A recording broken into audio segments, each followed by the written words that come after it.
DNS Records. Before we get stuck into the common types of records that you will create on a DNS server, we'll start with the service records.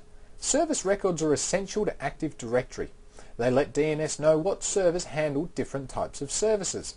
In other words, a service record tells DNS that if you're looking for a particular type of server that handles this particular service, then it's over there. Service records, or SRV records as they're also known, lets DNS identify servers that run a particular service, reside in a particular domain, or use the TCP or UDP protocols. Once a service record has been retrieved, it tells DNS the name of the server that meets the criteria of the request. It also tells DNS what port is needed to contact the server. And because service records allow you to specify multiple servers, you can also give different servers different priorities. So for example, when you attempt to log on to an Active Directory domain, DNS will attempt to locate a domain controller for you to log on to. DNS uses these service records to identify which servers are acting as domain controllers and then responds to your logon request with the appropriate domain controller's details so that your client can log on. Now, if you do want to know what type of services are available, there's a list of common services in a text file stored in the Windows System 32 drivers/etc in a file called services. Okay, so let's go and take a look at a service record to get exactly an idea of what I'm talking about. The first part of a service record lists the service for the record. So in this case, the record identifies that this server is providing the LDAP service.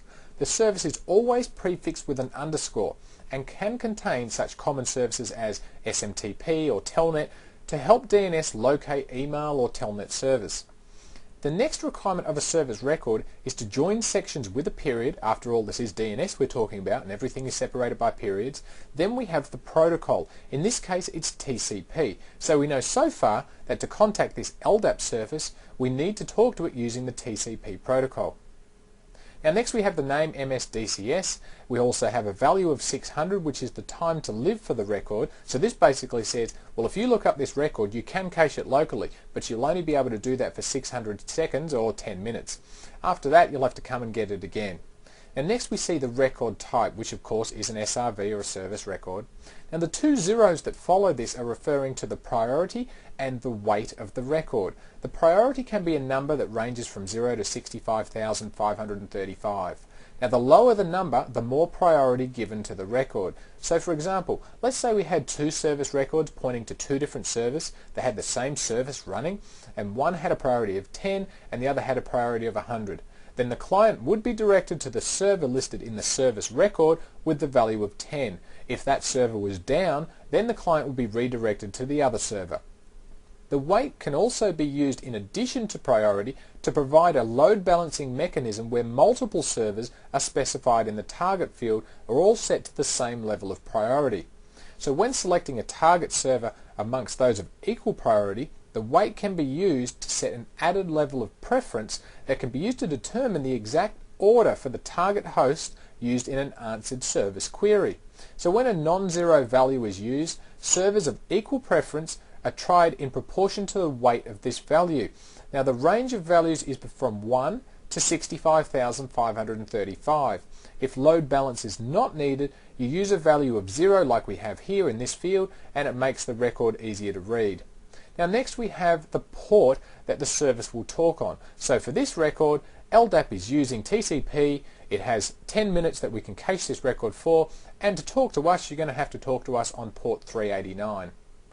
And of course finally we can see the name of the server, or the target if you like, that the service is located on. So in this case, to talk to LDAP on port 3389 using TCP, you're going to have to contact server01.testdomain.com. Now whether or not DNS is actually installed on your domain controller, there's a file called netlogon.dns which will be stored on your server. It contains a list of all the service records that are required to support the use of Active Directory. So if you navigate to your Windows System 32/config directory, you'll see the file netlogon.dns, and we can simply right click and select open, and we'll open this as it is, a text file with Notepad. And now you can see a bunch of records in here that by now would probably look a little bit familiar. So if we go over to our DNS MMC, we can see a few folders over here which are all prefixed with an underscore. The first folder we can see is this _MSDCS. This folder keeps track of all of the domain controllers in your forest. Now this is what's known as an application directory partition, or rather it's a forest application directory partition in this instance. Now inside this folder we can see the alias records, which contains the globally unique identifier, or the GUID, for the names of the domains.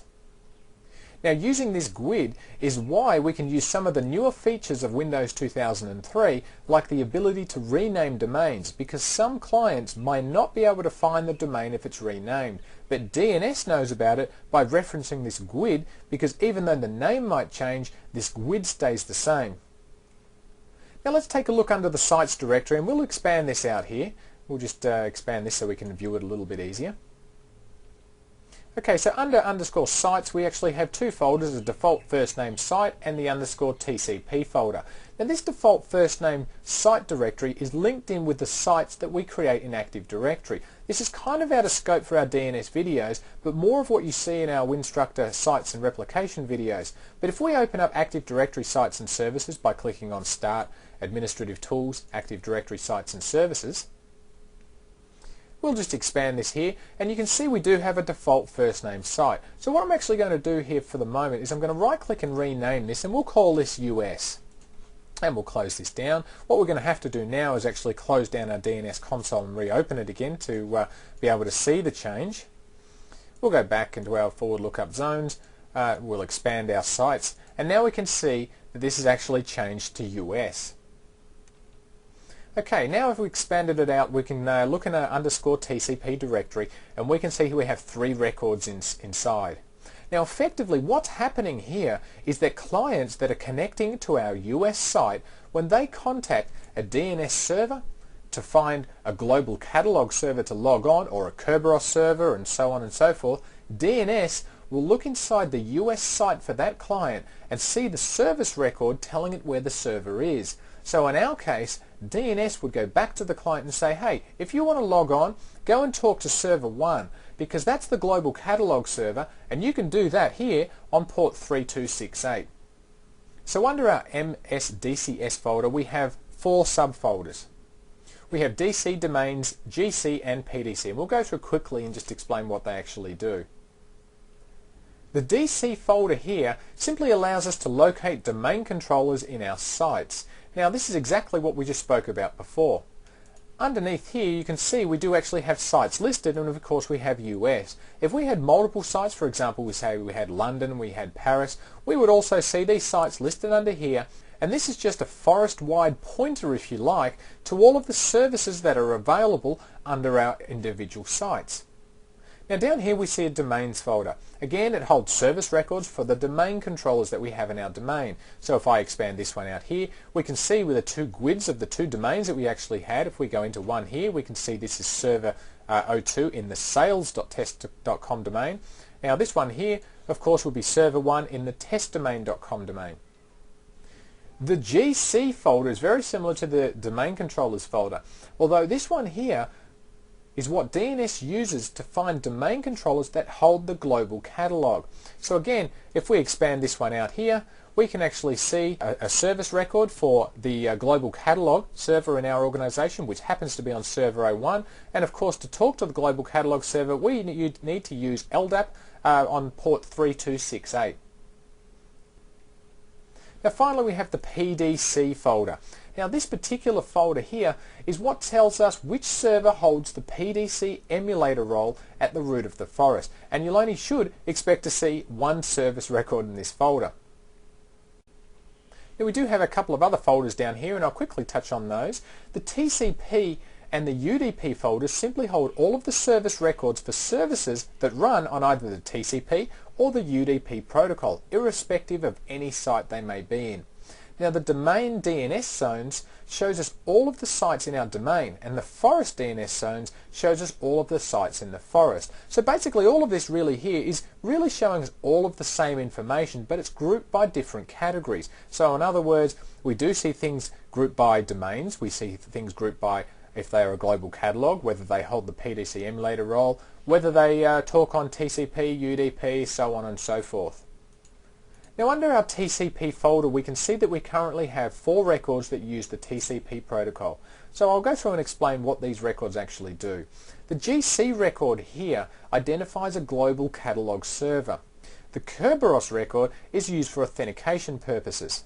Now the K-password record allows a user to locate a Kerberos password change server that conforms to the Kerberos change password protocol. And then of course there's LDAP, which is needed to talk to Active Directory.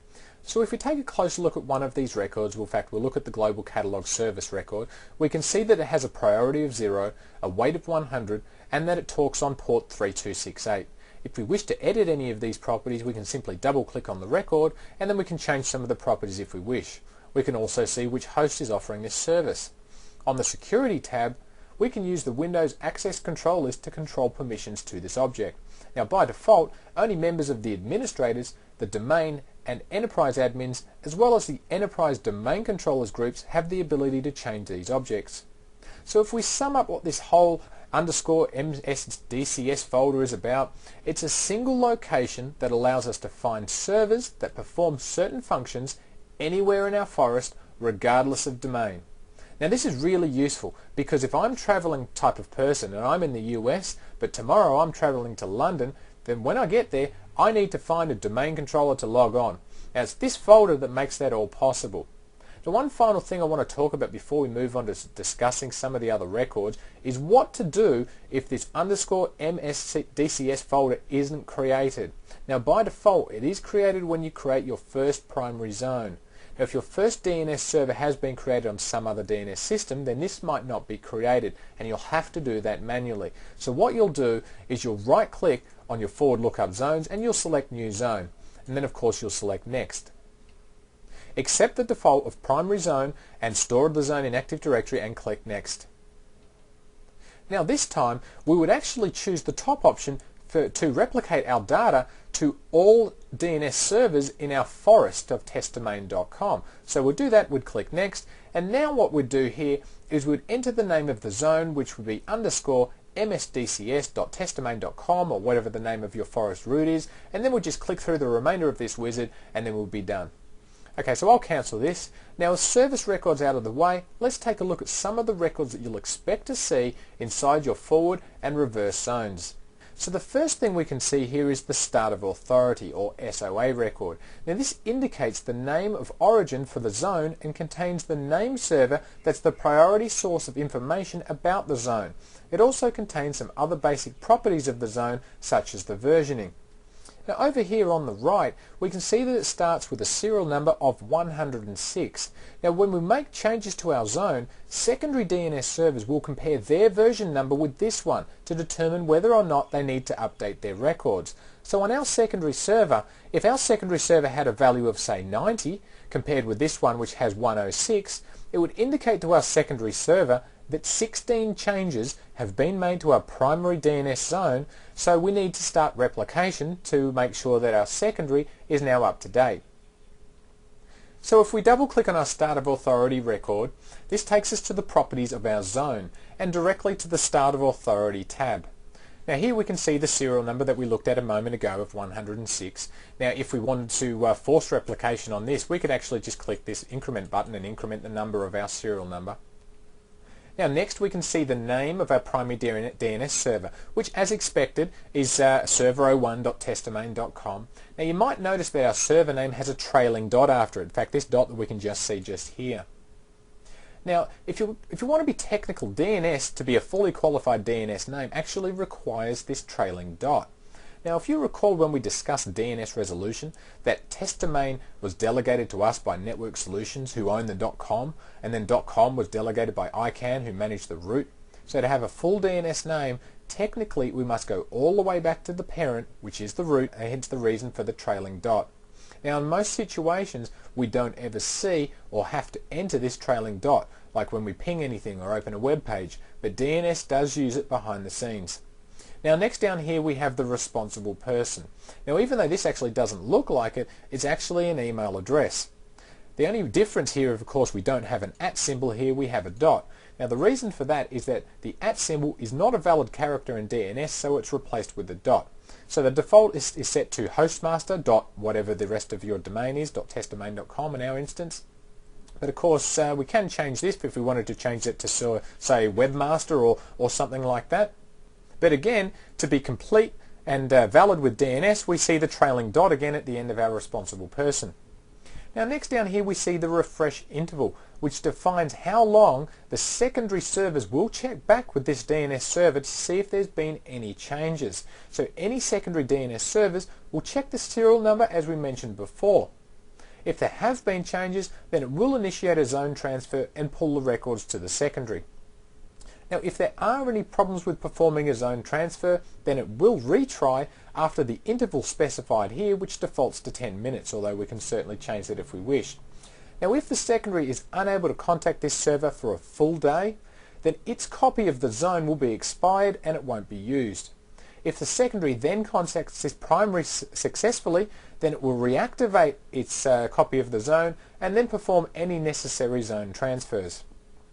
And next we see here is the time to live, or the minimum time to live, and it's currently set to 1 hour. Now this means that when a client successfully resolves a host name using this DNS server, the DNS server will cache the name and IP address for a total of an hour before it expires. Now finally, for the start of authority record itself, it's also going to be kept for 1 hour, although again we can change that if we wish.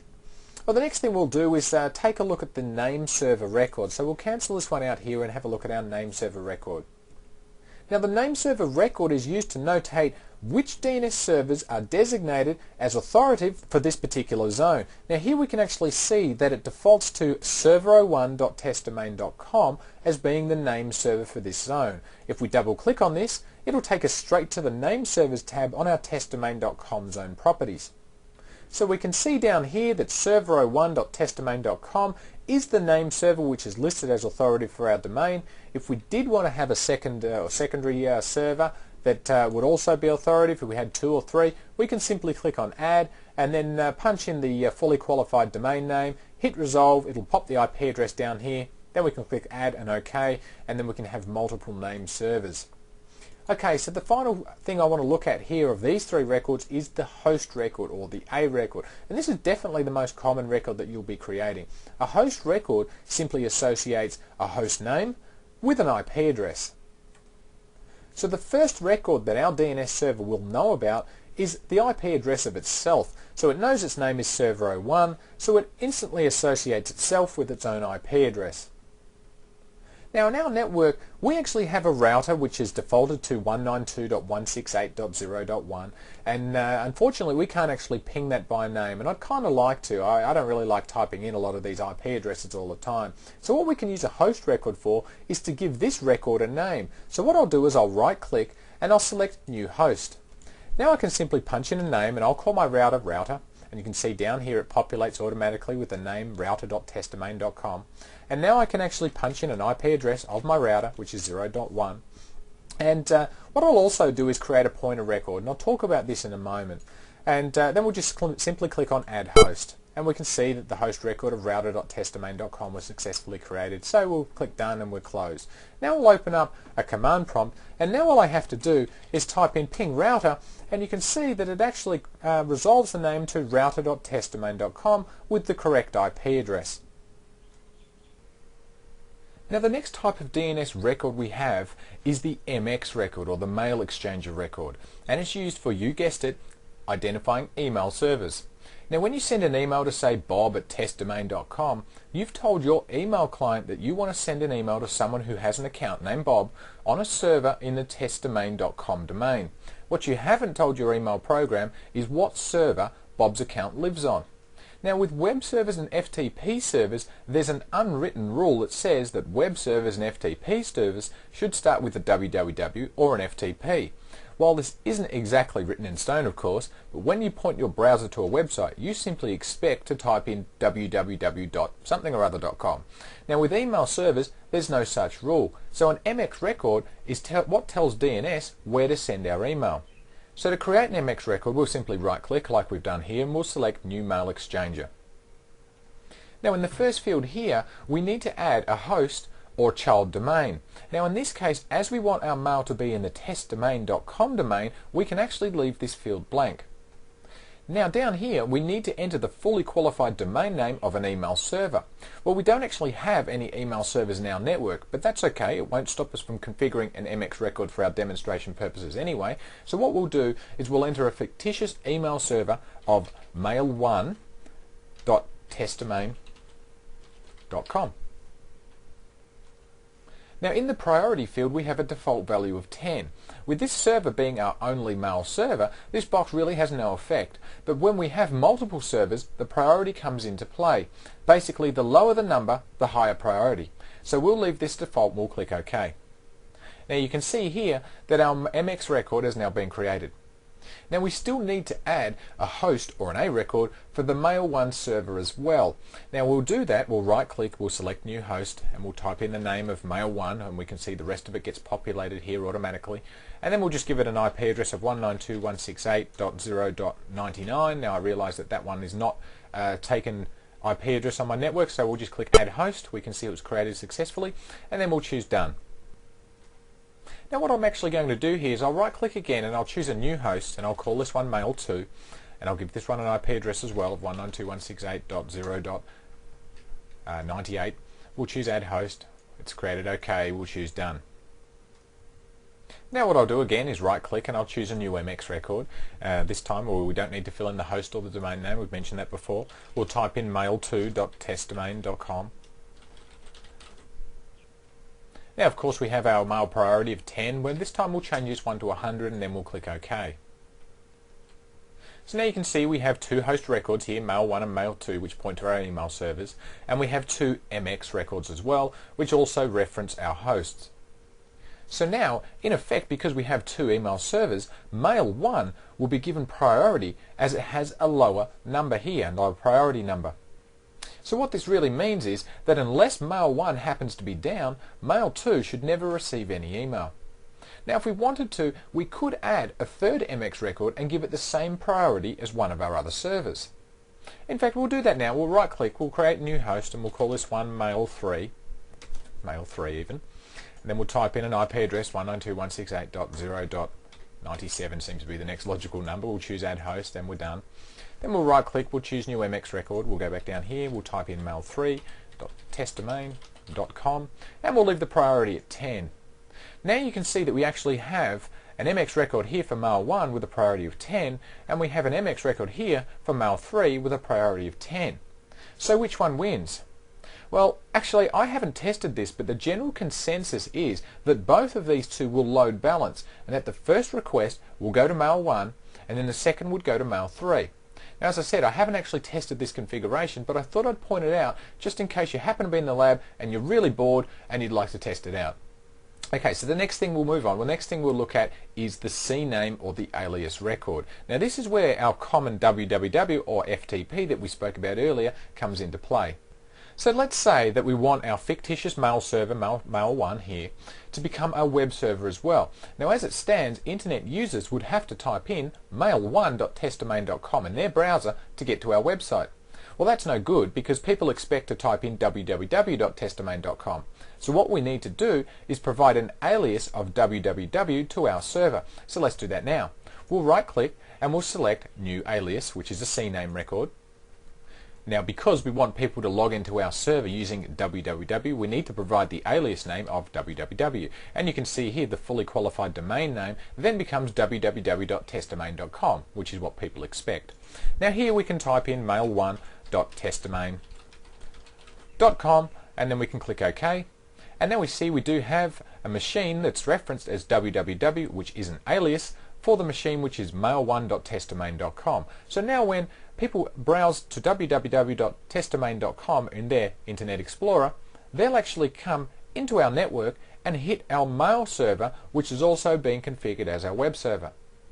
Now the same applies if we wanted to do for, say, FTP. We'll right click, we'll select new alias, and we'll call this one FTP, and we can see the name changes to ftp.testdomain.com. And we can of course also put this on the same server if that server happens to be hosting FTP. So we'll choose mail1.testdomain.com, we'll choose OK, and now we can see that we have three ways of actually referencing this server. We can reference it as mail1.testdomain.com, we can reference it as www.testdomain.com, and also ftp.testdomain.com. Now, a couple of points I'd like to make about aliases. You cannot have more than one alias of the same name. So in other words, we can't have an alias of www pointing to mail1.testdomain.com and then create another one www and then point it to mail2.testdomain.com. Now, but we can add more than one alias to a host, as we saw when we created www and FTP for the same host. So now what we'll do is we'll open up a command prompt and we'll type in nslookup ftp.testdomain.com, and now we can see that okay, our DNS server here has resolved this request, but we can see the name of the actual server is mail1.testdomain.com. It comes back with an IP address of 192.168.0.99, but the alias here for this server is ftp.testdomain.com. And of course we can certainly do the same thing here if we replace this FTP with a www, and we can see that mail1 of course has come back as the same server. Okay, so what we'll do now is we'll close this down, we'll right click and we'll take a look at some of the other records that we actually have. So we'll choose other new records, and we can see that there's actually quite a few of these records in here. Now some of these you won't ever use, some of them are relatively new and others are largely experimental, but for completeness I wanted to go through all of them. The first one we have here is the AFS database. Now to create an AFS database record we can simply click on create record and we can see that we'd enter in a server name here. Now under the server subtype button we can enter a value of 1 or 2. It defaults to 1, which is an AFS server version 3. If we type 2 in this field it identifies a DCE authenticated server. So we'll click cancel and we'll go back here. We've already seen the alias, we've looked at that before when we created our www and FTPs. Now the next one is the ATM address. Now this maps a domain name to an ATM address. The ATM address can be specified in either E.164 format, which is decimal, or NSAP format, which is hexadecimal. Next we have the host record, and of course we've discussed that in rather a bit more detail, and of course that is the majority of time the most common record that you're going to be creating. Now underneath that we have the host information record. Now the host info record provides a brief description of the hardware and software used by the specified host in the record. Now currently there aren't any systems really that make use of this hinfo record. So if you do look up RFC 1700 you can get a list of the format needed for this record. So I'll click create anyway and you can see we actually have 3 fields. We have the host, we have a CPU type and we have an operating system type. For our host, if we were creating an hinfo record for this particular server, we'd enter server 1 here and we can see that server01.testdomain.com is automatically populated. Now the next field is the CPU type. Now in some implementations of the hinfo record, this is often referred to as the hardware type. Now here we'd need to enter a name of up to 40 characters, which must be uppercase letters, digits, and you can either use the 2 characters hyphen or slash. Now the name must start with a letter and end with a letter or a single digit. So for example, we could type in IBM PC. Now under the operating system field, this identifies the operating system software used by this host and it follows the same naming convention as the CPU field. So in keeping in line with the RFC, a valid CPU name would be IBM PC and a valid operating system name would be Win32. And then we click on OK. We'll just click done and we can see the record that's been created here. So in other words now, if we were actually largely using this hinfo record, we could actually search for certain PCs based on the operating system and the hardware that they're currently using. Okay, we'll right click again, we'll go back to other new records and we'll just scroll down a little bit and we see a few more. Next one we see is the IPv6 host record. Now this is one that you're probably going to become more familiar with as time goes by. This, well, 4A record specifies an absolute IPv6 address. Now it's supposed to be superseded by the record A6, which is going to be identified in RFC 1886. We'll choose create record and we'll have a little bit of a look at what we see here. So what we'd actually enter is a host name of something we'll call ours server 02 for example. We can see the fully qualified domain name again gets populated. Now to give you an idea of what an IPv6 host address would look like, we're basically talking about something like this. Now if you enter an incorrectly formatted address you will be prompted with a box showing you the correct information and correct format to use. So if we take this out and click OK, you can see that it's telling us that these are the correct formats that we need to use to create a correctly formed IPv6 address. So if we take that back out and we'll repaste our other one back in and we'll select OK, we can see the record's been created down here. Now I don't know about you, but I'm kind of not looking forward to having to remember that. but I'm sure some wonderful new utilities are going to be in the pipeline very soon to make these easier for us to manage. Okay, so we'll go back and select other new records again, and we'll scroll back down. And the next one we see here is ISDN. Now ISDN is another experimental DNS record type, and it maps the domain name to an ISDN phone number. So we'll click on Create Record, and down here under ISDN phone number and DDI, we'd enter the ISDN phone number or direct dial-in number, and this should be conforming with international telephone numbering standards. So for example, if we entered this string here, what we'd be looking at is the 1 would represent the United States, 212 would represent Manhattan, and then of course the remainder here would be the actual number. Now below we have an ISDN subaddress in hexadecimal. Now this is an optional string of hexadecimal numbers. So we'll click cancel on this one here, and we'll go to the next one, which we see is a mail group. In fact, we'll look at a few here in a group because they're all sort of related. We have mail group, we have mailbox, we have mailbox information, and if we scroll down a little bit further, we have renamed mailbox. Now I'm not going to go through and create all these records because in most internet email based servers they only support the MX record that we've already looked at. But I'll give a brief description on each of these. The mail group record is used to specify mail group members, and there must be at least one mail group record per member. So each member mailbox must be identical to a valid mailbox record, which we see here. So the mailbox record maps a user mailbox to a host. The host must be the same as a valid A record already defined in the same zone. Next we have the mailbox information record, and this specifies the mailbox of the responsible person, and optionally a mailbox for errors for this mailbox or list. Now each mailbox must be the same as a valid mailbox record that already exists in the same zone. Then finally we talked about the mailbox, the renamed mailbox record. Now funnily enough, this specifies a renamed mailbox.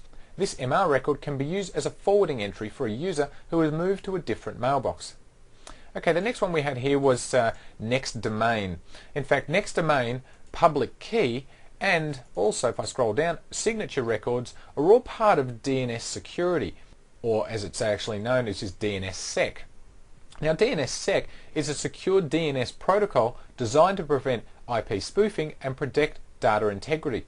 The DNSSEC implementation uses the familiar public-private key system where the administrator for the site generates a key pair for the secure domain. Now the private key is generally kept on the domain's primary master name server, and then the public key is published in a domain in a key record.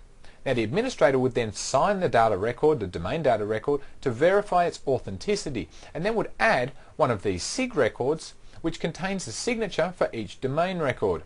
The administrator then submits the public key to the administrator of the domain's parent to sign with proof that he is the administrator of that domain. The parent domain's administrator signs the domain's public key and then returns it. Now currently DNS security is not widely implemented for a couple of reasons. Now first, it places a greater load on the DNS servers by making queries much greater, and secondly it can bloat DNS packets out by 5 to 7 times in size. Now take note that even though we're talking about DNS security here, Windows Server 2003 only supports a small subset of the DNS security standard at this stage. So jump on Microsoft's website and have a look at where they're up to with DNS security, and take a good look at what's coming in the future, because there's no doubt in my mind that you'll have to implement DNS security in your environment sooner rather than later. Now the next one we wanted to look at here was the responsible person. This specifies the mailbox of the person responsible for the host or the domain. Now whereas a start of authority record defines a responsible person for an entire zone, this responsible person type makes it possible to identify the responsible person for individual host names contained within the zone. So if we click on Create Record, we can see that we would have to enter in a host name. Then of course here we can enter the mailbox of the responsible person and then some optional associated text. Now you can use this optional associated text record to provide some additional information for the responsible person, such as their contact number or their shoe size or whatever you really like. Now just remember, if you are filling in one of these records, the mailbox of the responsible person has to be a fully qualified domain name. So this means that you would replace the @ symbol in the email address with a dot or a period. So we'll cancel this one out of here, and then we'll look at the next one, which is the route through record.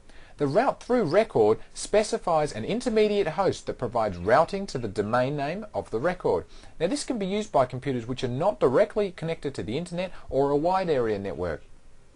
We'll create one of these records, and you can see that we do also have a preference value. Now this is used to set priority. So if multiple intermediate routing hosts are specified, like with an MX record, the lower values are tried first. Now for each route that you specify through a host, you will need to have a host or an A record in the current zone. So we'll click cancel. We'll look at the next one here, which is the text record. Now the text record allows you to associate any arbitrary text with a host name. Now some substandard implementations of the bind command do not actually support the text record, but what they do is they'll import a bogus record called uinfo, which does the same thing. Now they're often used to hold general information about a domain name, such as who's hosting it, the contact person, phone numbers, and so on and so forth. Now text records are informational really for people only, and they're not required for any standard DNS functions. Now you can have multiple text records for a single host name.